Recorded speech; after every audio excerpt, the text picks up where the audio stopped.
Jadi beberapa waktu yang lalu saya pernah membaca tulisannya seorang tokoh yang namanya Pak Rijal Mumazik. Ini beliau ini seorang rektor di sebuah institusi agama Islam ya, kalau nggak salah di Jember ya atau di mana gitu. Nah jadi dia menulis ya di situ bahwa ada fenomena yang menarik ya. Fenomenanya adalah kenapa orang-orang zaman dulu yang parenting itu parah ya, bisa dibilang parah ya. Ada cubitan, ada pukulan, ada teriakan, ada makian segala, dijewer, dikejar-kejar. Tapi relatif ya anak-anak itu tetap saja santai gitu, tetap santai. Dia nggak depresi, dia nggak bunuh diri, dia nggak melakukan berbagai hal-hal yang gila. Dia nggak menjadi orang-orang yang parah banget apa gimana gitu, enggak.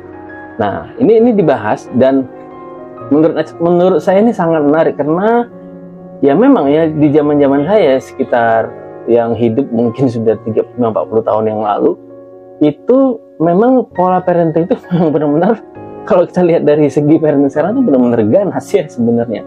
Tapi kenapa kebanyakan? Ya kebanyakan itu ya insya Allah masih hidup-hidup aja gitu ya, masih santai-santai saja dan bahkan banyak di antara mereka itu yang menjadi tokoh ya di bidangnya masing-masing. Nah ini kenapa? Ini menarik kita bahas. Kenapa Rijal Mumazik waktu itu bilang ada satu hal yang orang zaman sekarang ya, anak-anak zaman sekarang itu kehilangan itu, yaitu anak-anak itu tidak terkoneksi secara spiritual. Jadi ceritanya waktu itu orang-orang tua zaman dulu ya, parents zaman dulu itu walaupun mereka bersikap keras, kasar dan lain sebagainya ya, yang disebabkan mereka belum terakses dengan pengetahuan parenting seperti saat ini yang sudah begitu banyaknya. Mereka secara rutin ya melakukan tirakat ya. Tirakat ini maksudnya mereka rajin mendoakan anak-anaknya ya, rajin mendoakan anak-anaknya. Kemudian ada jenis-jenis tirakat yang lain yang sebenarnya secara rohani, secara batinnya itu diniatkan supaya sebagian energinya itu bisa untuk kesuksesan anak-anaknya di masa depan. Jadi walaupun mereka itu misalnya keras, kasar dan lain sebagainya yang disebabkan karena mereka nggak terakses ya pengetahuan, memang nggak ngerti aja. Tapi mereka tidak kehilangan akses secara rohani, akses secara batin. Ya ingat ya, manusia itu bukan tubuh fisik doang, otak doang, enggak. Tapi ada yang namanya batin, rohani. Nah itu masih terkoneksi. Sehingga para orang tua tadi itu masih mendoakan anaknya ya, masih berbuat baik sama tetangga dan lain sebagainya ya, supaya anaknya selamat, supaya anaknya bahagia. Jadi pada dasarnya ya orang-orang zaman dulu itu memang nggak ngerti aja ya, memang nggak ngerti cara mereka mendidik kan gitu. Dan sebagian dari leluhur ya itu masih walaupun bersikap keras ya, suka nanya kapan nikah dan lain sebagainya, mereka mendoakan anak-anaknya ya. Caranya macam-macam, bisa kirim al-fatihah dan lain sebagainya. Nah ini fungsinya supaya apa? Supaya anak itu jiwanya, hatinya, rohani itu nggak kering, sehingga dia tercegah dari berbuat hal-hal yang gila dan berbahaya gitu. Oke, nah itu caranya. Jadi caranya gimana supaya si anak ini tetap terkoneksi? Saya bukan, ini disclaimer ya, saya bukan mengajarkan bahwa Anda boleh dan berhak untuk memukuli anak Anda, meneriaki, memakinya di depan umum dan lain sebagainya, enggak. Ya, Anda perlu berkasih sayang sama anak, ya menerima diri anak apa adanya, belajar ilmu parenting, belajar terus ilmu parentingnya ya. Ini bukan berarti Anda oh ya udah doain aja, enggak.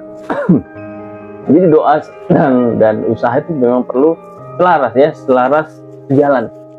Oke. Nah, ini menambah power atau kekuatan dari ikhtiar kita. Ya siapa tahu misalnya saya aja yang sudah belajar parenting ya, lumayan belajar dan mempraktekkan parenting sekian lama, itu masih kadang-kadang bisa marah juga, salah ngomong juga, salah perilaku juga.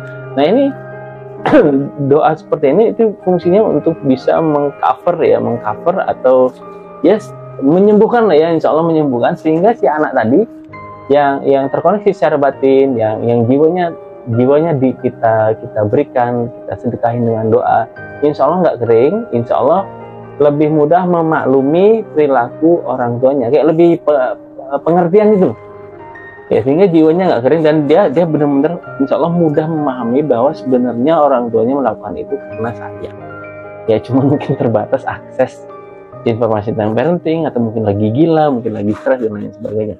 Nah caranya ada dua ya, cara supaya anak itu insya Allah walaupun kita agak-agak salah parentingnya, ini sekali lagi disclaimer, bukan berarti Anda tidak belajar parenting ya, terus belajar, oke, dan lengkapi dengan cara ini ya, biar lebih sempurna. Yang pertama caranya adalah dengan ya Anda bisa mengirimkan Al-Fatihah ya setiap selesai sholat ya, boleh setiap 5 waktu, boleh misalnya setiap misalnya sholat subuh nggak apa-apa ya. Kalau tidak bisa melakukan semuanya, jangan tinggalkan semuanya. Jadi setiap subuh boleh ya, atau waktu yang lain setelah bangun tidur dan sebelum tidur ya, karena itu waktu dimana alam bawah sadar lagi terkoneksi dengan alam semesta, sehingga kemungkinan doa Anda terijabah akan lebih tinggi. Oke. Nah, yang kedua adalah tirakat sosial. Jadi ada ibu-ibu yang dia berbuat baik, metodenya adalah berbuat baik sama tetangga ya, karena tetangga itu kan apa ya, kayak saudara sih ya. Jadi kalau kita berbuat baik sama tetangga itu juga sebenarnya berbuat baik pada diri kita sendiri dan keluarga kita. Dia berbuat baik sama tetangga, memuliakan ulama ya, tokoh agama ya, memuliakan tamu dan lain sebagainya. Itu juga berfungsi untuk bisa menjaga anak-anak kita dari hal-hal yang gila, sehingga jiwanya tak kering. Jadi ada beberapa orang yang saya tahu ya, ini ditirakatin sama orang tuanya dan akhirnya berhasil. Ada seorang rekan trainer yang dari kecil itu hampir belajar kalau ujian ya, jadi emaknya itu mentirakati dia ya dengan metode ala-ala kejawen, masalah puasa, tirakat dan sebagainya. Dan lucunya ini anak main-main doang ya, jalan sana jalan kemari, jalan ke sana kemari. Nah, ketika pas ujian itu jawabannya katanya nggak terbayang-bayang, dan benar jawabannya. Akhirnya dia sukses jadi trainer. Nah, kasus yang kedua ada orang yang anaknya, ada ustadz ya di tempat saya, ustadz yang meninggal sih, almarhum, baru beberapa waktu yang lalu, Ustadz Nurman S. Ya dulu anaknya, betul anaknya namanya sama dengan saya waktu itu ya main di selokan, pokoknya susah diatur lah. Kemudian beliau ya bersama istrinya itu melakukan tahajud dan mendoakan anaknya. Dan anehnya anaknya tiba-tiba menjadi pengen masuk pesantren sendiri ya, nggak disuruh-suruh, pengen mondok, dan kalau nggak salah jadi penghafal Quran ya, jadi ustaz lah dia bilangnya, ingat saya. Tipsnya adalah seperti tadi ya, Anda boleh kirimin Al-Fatihah. Misalnya kalau Anda berbeda pendapat, nggak boleh kirim Al-Fatihah karena itu bid'ah dan lain sebagainya, silakan berdoa sesuai dengan metode yang Anda yakini. Ya didoakan saja supaya dia bahagia, supaya dia selamat dunia akhirat, no problem. Yang penting istiqomah, konsistensi adalah kunci.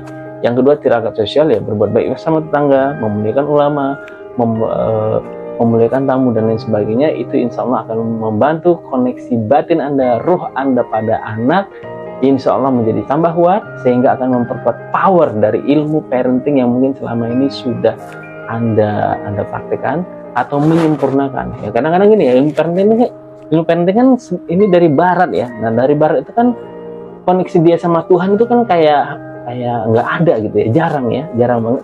Sehingga ini akan menyempurnakan, sehingga ilmu parenting yang mungkin Anda udah belajar dari sana dari sini dan nggak work, insya Allah kalau pakai ini jadi work, jadi berhasil. Ya semoga bermanfaat. Kalau misalnya ada pertanyaan silahkan komen, doakan saya supaya bisa terus sharing seperti ini. Saya Fahmi Arafadaulay, salam.